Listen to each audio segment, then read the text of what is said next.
তো কিভাবে গরুর দুধ বানাতে হয় তো আপনাদের শিখাচ্ছি। যারা যারা ইয়ং মেয়ে আছেন যারা পারেন না তো আমার কাছ থেকে শিখুন। আমি প্রশিক্ষণ দিতেছি আপনাদের। এখন দেখেন আমি গরুর দুধ বানাবো।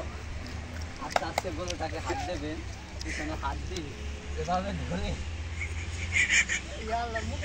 পরে রাখে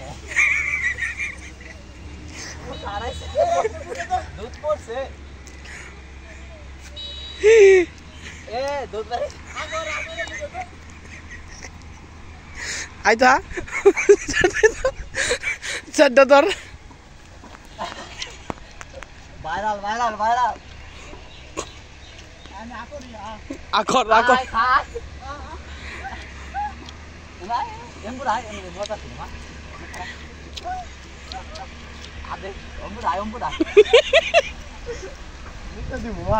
বার করে দেবো না দুধ মনে নাই খাঁটি দুধ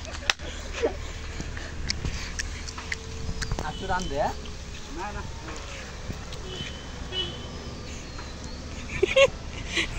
বাইরে